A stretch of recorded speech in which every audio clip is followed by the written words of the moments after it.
Hey there, it's Jonathan, welcoming you to this week's Good Life Update. If you are listening in real time and in the United States, which a solid chunk of our listeners are, although we have a pretty international audience, we're coming off of the week known as Thanksgiving, and there are variations of this across different countries and places in the world. It's basically about reflecting, hitting pause, reflecting, and thinking about what you're grateful for. And I thought this would also be a good week to tap back into a little bit more granularly how we explore gratitude. And I'm going to share something actually from my last book. And in our science update this week, some pretty interesting information on research that shows how specific nuts affect your brain waves.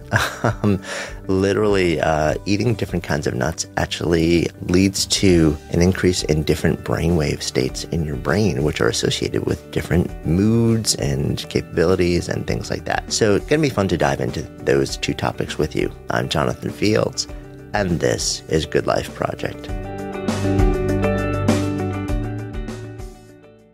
There's a whole lot of talk on this thing called gratitude these days, and coming out of the beginnings of the holiday season for many and heading into what will be a much more involved holiday season where we have a lot of reflection going on and a lot of the anticipation of being around socializing with colleagues, friends, and family. That lands with people in very different ways. But the idea of gratitude and being thankful, that's kind of floating around. And I actually had a short and sweet chapter on the topic of gratitude in my last book, which is entitled How to Live a Good Life, Soulful Stories, Surprising Science, and Practical Wisdom. It's only a couple of pages, and I thought, you know what? Why don't I actually do a little bit of a live read? Because there's one particular exercise that is rarely explored that I share with you and that I think might be kind of an interesting and fun thing for you to do and think about doing between now and the end of the year. So here we go. It's called Get Your Gratitude On, and I'm going to share a couple of pages from that book with you. So tell me if this has ever happened to you. You work really hard on something. Maybe it's a project or an idea, a beautiful offering, event, or gathering. It's something you've created and put your heart and soul into. It's all done, and then you stand back to take it in. If it involves others, you invite them in or give it to them, then it hits you for the first time. You notice the glaring typo, the aberrant brush stroke, the missed stitch, the burned dish, the off comment, the weird glitch that leads to an unkind review or mark. And you wish you could unsee or undo it, but you can't. And now, even though everything is amazing, you can't stop thinking about that one bad thing. People thank you, compliment you, offer gratitude for what you've done, and still you don't hear it. Your brain is trapped in a sea of negativity. As someone who is constantly creating things and putting them into the world, I come face to face with this all day, every day. One-star book reviews, misunderstood comments, people who just don't get me, those with completely different styles or tastes, desires, or interests. And then there are the times when I've just plain screwed up. These moments and experiences aren't fun. For a long time, they would weigh heavily on me. But that wasn't the worst part. The worst part was that they would so consume me, I would have trouble seeing and taking in the 99% that was amazing. And it turns out I'm not alone here. So through an ironic quirk of evolution, our brains have developed in a way that on the one hand keeps us alive, but on the other makes us just a tad downbeat and neurotic. Not all of us, but many of us, were wired to focus on the sucky side of life. Scientists call it the negativity bias. We latch onto the stuff that goes wrong and refuse to let go, sometimes for years. Meanwhile, the stuff that goes right, we barely acknowledge. And this can lead to a pretty warped situation. From the outside looking in, we're living awesome lives and everything seems to be going right.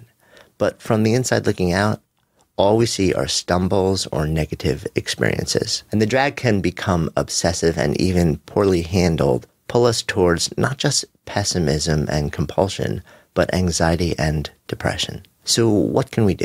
How do we battle this wiring? Well, one way is to proactively bring so many more positive experiences into each day that it becomes harder and harder to ignore how good things really are. And that can help tip the mindset from down and out to upbeat and optimistic. For many, though, it's still not enough. That nasty little negativity bias compounded by everyday challenges that life throws our way, well, it keeps us from seeing the good, no matter how much there is. Professor Martin Seligman, known as the father of positive psychology, wondered whether there was a way to rewire our brains for positivity and pull them out of the downward spiral. Turns out there is. Actually, there are many ways, but as Seligman discovered, one of the most powerful mood elevators is so simple, it's easy to write off as fluff, just some pop psychology quackery, except it's not. So what's the key? Gratitude. Seligman realized that often negativity came from an inability to see and be grateful for what was right in life. And he wondered what might happen if specific exercises forced you to acknowledge the awesome side of life and then express your gratitude for it. Would that counter the pull of negativity? Turns out it would, and it does. So over the past 10 years, gratitude has been hailed as one of the most universally effective mindset boosters and happiness enhancers on the planet. It's also been heavily researched and validated beyond the realm of anecdotal self-help. But that still leaves us with a question. How do we build gratitude? How do we break out from the doom and gloom cocoon and see more of what's right in life? Well, one of the most popular gratitude-building exercises is the gratitude journal. The idea is to regularly write down what you're grateful for, and there are many variations. In his book, Flourish, A Visionary New Understanding of Happiness and Well-Being, Seligman offers his own research-backed approach, which he calls the 3 blessings. I'll describe the process in detail in just a minute. It'll be the first option in our exploration today. The blessings are actually fun to do, and they don't take much time. And a quick note on how often to do them. Seligman suggests a daily approach. Sonia Lyubomirsky, another leading voice in positive psychology, believes that instead of doing them daily, you should test what feels right to you. In her book, The How of Happiness, A New Approach to Getting the Life You Want, she suggests that a daily practice may start to feel forced and repetitive and cause the exercise to actually lose its power. In her research, once a week kind of seemed to be the sweet spot for most people, so play with it. If it starts to feel like a rote or repetitive exercise that doesn't seem to be doing anything to lift your mood or change your view of life, then spread it out a bit. The second gratitude builder is talked about far less often, but has been shown in Seligman's research to be pretty much the thing that crushes almost every other happiness-boosting exercise. And Seligman calls it the gratitude visit. And it's the second option in today's bucket-filling exploration. So hang on to your hats. It's time to get our gratitude on. And I'm going to share now these 2 different options with you and how to do them. Okay, so option number 1, the 3 blessings. Seligman offers specific instructions to be followed every night for at least a week and for as long after as you like. First, write down 3 things that went well today. They can be big things, I proposed to the love of my life and they said yes, or simple everyday things like my kid told me that she loved me and gave me a hug and a kiss before leaving for school. Step 2, for each of the 3 things, answer the question, why did this happen? So you can make tonight your first night if you want. Keep track of how your lens on life and general mood change over time. And as Lyubomirsky suggests, experiment a bit to find the perfect frequency for you. Start out daily for a week. If that feels good and it's moving your mindset needle, then keep it up. And if not, explore once a week, twice a month, whatever feels right to you. Okay, now for option 2. And this is called the gratitude visit. The gratitude visit will take a bit more work, but it will also be worth the effort. Seligman's research showed that a single experience can create changes in mindset that are still there a month later. So look back on your life and think of someone who made a difference to you.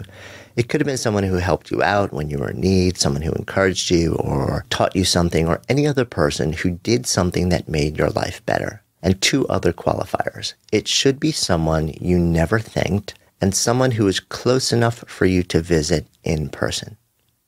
Now, write a letter to that person describing in specifics what they did for you and how it affected you. Share what you're up to now and let them know how often you revisit their kindness. It should be a full page. Think about 300 words or so. It doesn't have to be exactly.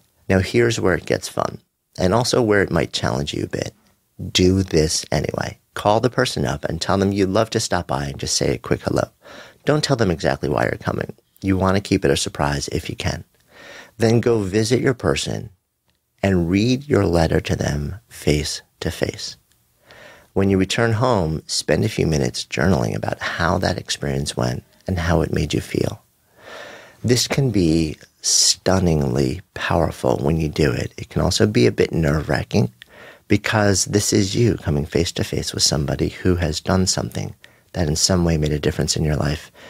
And this is your moment to actually share how that mattered. It can be one of the most powerful things you will ever do. And the moment that you actually spend just a few minutes reading what you've written to them can then become another secondary moment that stays with you when you see how that lands, both with you and with them. And the effect on your mood and your state of mind, your positivity, your state of persistent gratitude, your ability to be more resilient in the face of all sorts of things that aren't going right in your life or in the world, can be pretty profoundly changed when you reflect on this moment.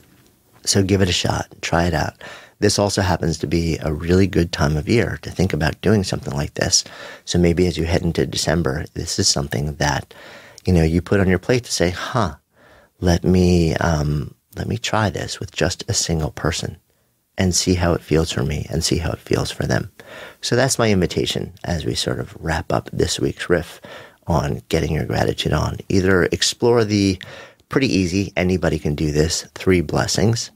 And if you're inclined and you want to try something really powerful that also fills your mindset bucket, your vitality bucket, and at the same time your connection bucket, because this will be something that is interactive with someone else, then think about doing a gratitude visit by handwriting that letter and then actually reading it to the person. It can be a really, really powerful moment.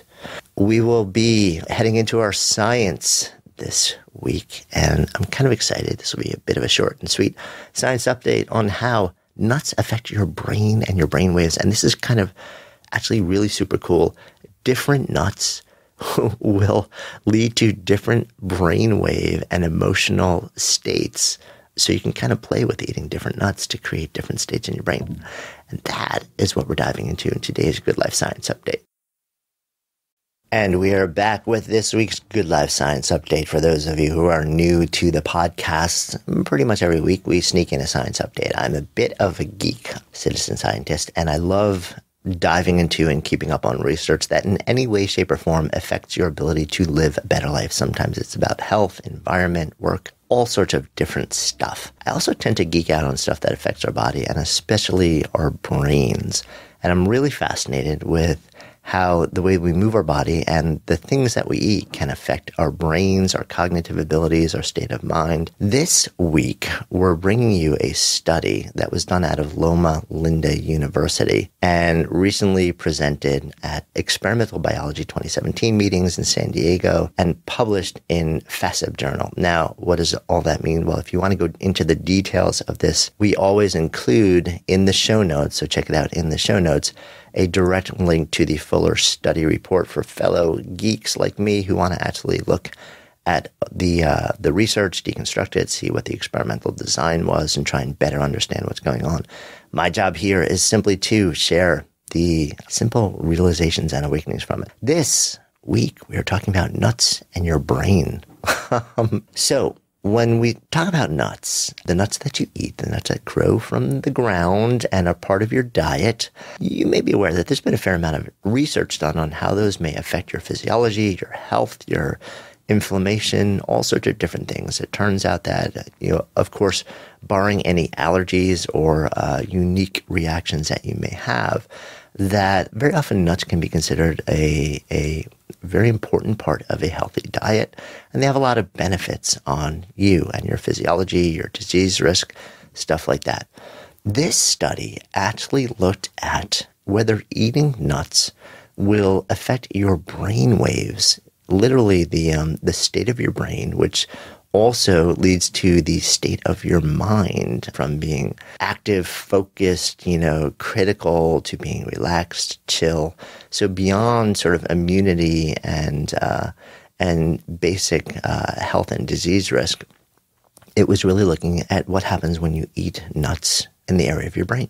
And does anything happen? Like, could you literally eat one type of nut and have that create a certain brainwave that would, put you in a certain state that would be beneficial or not good for a particular task in front of you, and eat a different kind of nut that would shift that or reverse it or put you in an alternative state? And it turns out the answer to this question is yes, that nuts actually affect your brainwaves, and different nuts affect them in different ways. So the study's lead investigator, Lee Burke, who is the Associate Dean for Research at the Loma Linda University School of Applied Health Professionals, showed that when you eat different nuts, they will change the way you feel from the brain down. Pistachios, for example, when you eat them, they produce the greatest amount of something called gamma waves in your brain. Now, gamma waves are really fascinating because research on very long-term, high-intensity meditators, very often monks who have come from Tibet and Nepal and spent something like 30 to 50,000 hours of practice meditating, have been found to be able to rapidly generate and even exist in a largely gamma wave state, which is associated with enhanced cognitive processing, learning, perception, rapid eye movement during sleep, but also a very deeply nourishing state. Interestingly, pistachios trigger this, and of all the nuts, they trigger the greatest increase in gamma waves. Also, interestingly, peanuts, which were tested in this particular study, which are not actually considered a nut, but a legume more aligned with the sort of the bean family, they were found to produce a strong increase in delta waves in your brain. Now, if you know anything about sleep or chill or relaxation, you know that the deepest sort of levels of sleep are delta sleep. That is when your brain goes into sort of like this really sort of deep, nourishing, restorative sleep. And peanuts actually increase the prominence of delta waves in your brain, which is associated with increasing immunity, with healing, and with deep sleep, so calming. So if you scarf down a peanut butter, like a spoonful of peanut butter or something like that, and you feel this just gentle, like nod towards wanting to just, drop into deep sleep, that may help explain what's happening there. And in case you're wondering what other nuts were a part of this study, well, it turns out that not just pistachios and peanuts, again, peanuts are not actually a real nut, they're a legume, but in addition to that, they measured almonds, cashews, pecans, and walnuts. And the way that they did it was they used EEGs to measure the strength of the brainwave signals in 9 different areas of the brain that are associated with different types of brain function, cerebral, cortical function. And they saw how it changed them. So this is really fascinating. What's the takeaway from this? The takeaway is that we have known for years that nuts have all sorts of health benefits and really specific to the way that our body processes everything from anti-inflammatory, anti-cancer, antioxidants, stuff like this. Now, we may have another reason for eating particular nuts because it may affect the way that our brain functions and our brainwave states, which change the way we think and feel in a relatively short order. And we also know that particular nuts can create particular different states of being. It's kind of funny for me because I am a nut eater. I enjoy them. And I have also found I've been on a bit of a pistachio binge and not just because they're salty and yummy and good, but I found that they tend to be really good brain fuel when I need to get work done. And they just kind of keep me going. And I've just experienced this through sort of my own experimentation. And what's interesting is this science validates the fact that it may actually change my brainwave state and potentially function and capability, and that other things may make you drowsier or calm. So something to play with, and another reason to explore, again, as long as you don't have allergies and they're okay, with you integrating different nuts into your nutritional protocol. That's what I'm thinking about. And that is today's Science Update. As always, so much fun sharing these things with you, and I look forward to being back with you next week. I'm Jonathan Fields, and this is Good Life Project. Hey, thanks so much for listening, and thanks also to our fantastic sponsors who help make this show possible. You can check them out in the links we've included in today's show notes. And while you're at it, be sure to click on the subscribe button in your listening app so you never miss an episode, and then share the Good Life Project love with friends. Because when ideas become conversations that lead to action, that's when real change takes hold. See you next time.